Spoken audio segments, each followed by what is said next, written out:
o coletivo dos alunos. Pois é, e para entender o que as escolas podem ou não solicitar, a gente convidou e conversa agora com a gerente-geral do Procon Caruaru, Cíntia Nunes. Cíntia, muito bom dia para você, seja bem-vinda novamente aqui à Rádio Cidade. Como é que a gente pode identificar se um item presente na lista da escola é regular ou não? Sempre surge essa dúvida, né, dos pais e responsáveis. Bom dia a todos da Rádio Cidade. De início, a gente já classifica esses materiais abusivos em 3 categorias, né?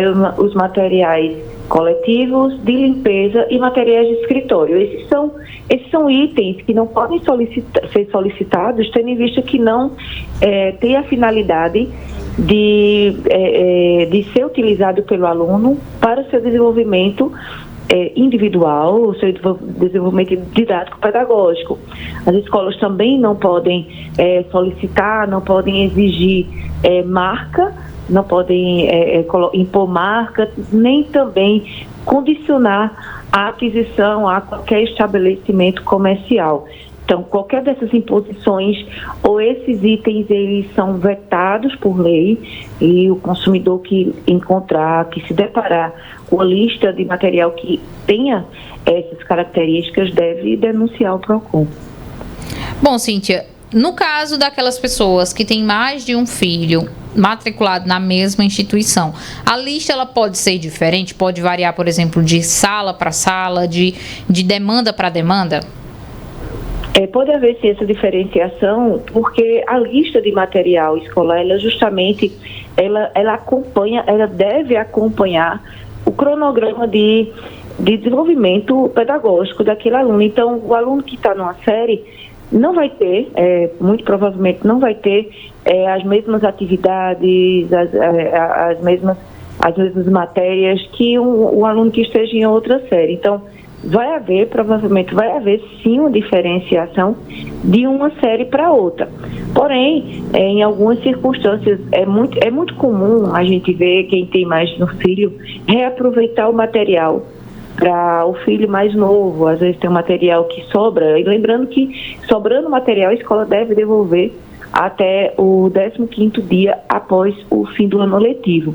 Então, os pais devem procurar a escola não vai chamar, não é comum a escola chamar para ser recolhido, mas os pais devem procurar para recolher o material restante, porque inclusive pode ser aproveitado pelo aluno mais novo, né, o que está na série, consequentemente o que está na série na série anterior ao que foi utilizado pelo outro. E se tratando de livros, pode ser utilizado, contanto que aquele livro não esteja respondido, não esteja rasurado, para que não prejudique o desenvolvimento do pensamento do aluno do que está recebendo o livro utilizado. Então, não pode ser respondido, às vezes apaga, o pai apaga, os pais apagam para utilizar pelo mais novo, mas isso, inclusive, pode ser verificado. Obviamente, cada caso é um caso, mas pode ser verificado porque se aquele aluno que vai fazer aquela tarefinha se deparar com uma resposta ali já pronta, isso vai prejudicar ali o discernimento dele, o pensar dele para ele responder, para que ele aprenda efetivamente o que está sendo passado. Ô, Cíntia, você falou aí sobre essa questão de material reutilizado, né? Eu lembro que na minha época de escola, minha mãe passava corretivo em alguns livros para eu poder reutilizar ou ser vendido para outras pessoas poderem utilizar. A escola, Cíntia, ela pode, por exemplo, se recusar, por exemplo, sobrou um material de pintura, uma caixinha de tinta guache. A escola ela pode se recusar a receber aquele material já utilizado, exigindo só que sejam coisas novas? Não pode haver essa imposição, contanto, obviamente, nesse exemplo que você deu, que a tinta que esteja lá, né, que tenha sobrado do aluno da série anterior, seja o suficiente para a utilização pelo outro aluno.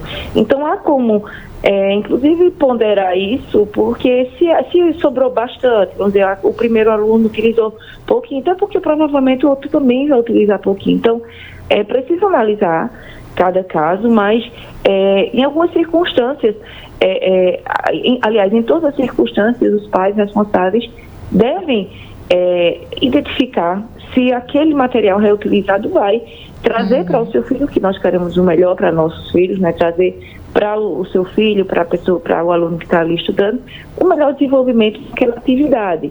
Então, se não for prejudicar, se for identificado pelos pais ou responsáveis que aquilo não vai prejudicar o desenvolvimento daquela atividade que está sendo solicitada pela escola, e de fato não dê esse prejuízo, então não pode ser negado, porque aí pode ser negado se não for suficiente, obviamente, porque não estaria alcançando o objetivo daquela prestação de serviço, que é o aprendizado daquele aluno naquela atividade que está sendo solicitada pela escola.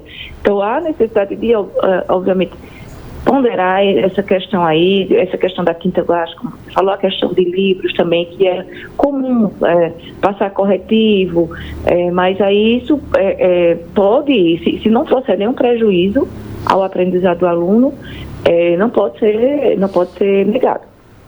Cíntia, e no caso dos pais ou responsáveis que estão lá com a lista e eles notam de repente algum produto que não se encaixariam para que eles comprassem aquele tipo de objeto para a escola, né? Está lá listada na lista de material escolar e ele nota que aquele material não deveria ser comprado por ele, mas sim é de responsabilidade da escola.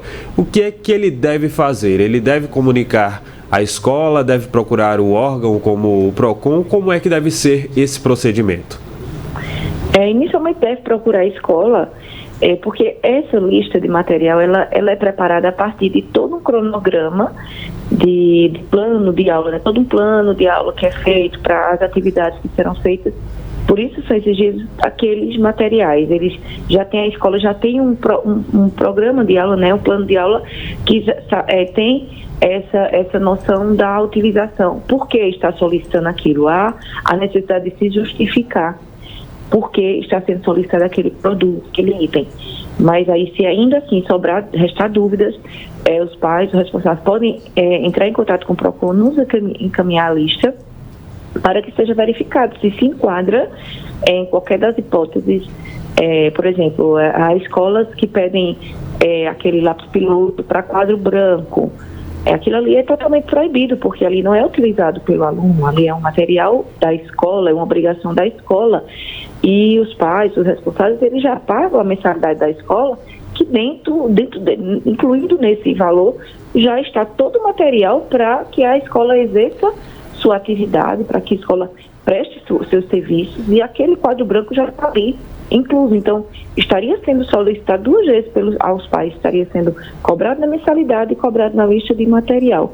Então, o consumidor pode apresentar a lista de material ao PROCON, para que o PROCON analise, se necessário, entre em contato com a escola para que fundamente o pedido daquele item. E não sendo fundamentado ou não, é interessante até que o consumidor procure a escola e diga, olha, eu vou comprar, não vou comprar, depende da exigibilidade, obviamente, e caso seja um item abusivo, inclusive pode ser iniciado um processo administrativo pelo PROCON para que a escola se adeque à legislação, e caso não se adeque, vai haver a necessidade de apuração e aplicação de sanções, né? No caso, multa ou advertência, a gente vai depender de cada caso e de cada procedimento, o que nos é trazido em caso concreto. Perfeito, Cíntia. Para a gente encerrar, por favor, reforça para a gente como as pessoas podem buscar o PROCON, buscar atendimento, orientação jurídica, nesse caso do material escolar. O PROCON fica localizado na rua Floriano Peixoto, número 147, ali na rua da CDL. Funciona de segunda a sexta, das 8 às 14 horas. Nós temos também o nosso canal de atendimento pela plataforma Caruaru Digital, que o consumidor pode fazer sua reclamação online, e também pode tirar dúvidas pelo 3727-0289 ou pelo WhatsApp, inclusive mandando sua lista para o nosso WhatsApp, que é o 98384-5909. Perfeito, Cíntia. Muito obrigada. A gente torce que seja um ano aí tranquilo, que os pais estejam sempre atentos ao que pode e o que não pode na lista de material. E a gente deseja para você uma ótima semana. Até a próxima. Ótimo. Então, obrigada a vocês. Boa semana. Então tá aí, a gente conversou com a Cíntia Nunes, gerente jurídica do PROCON, falando sobre a lista de material.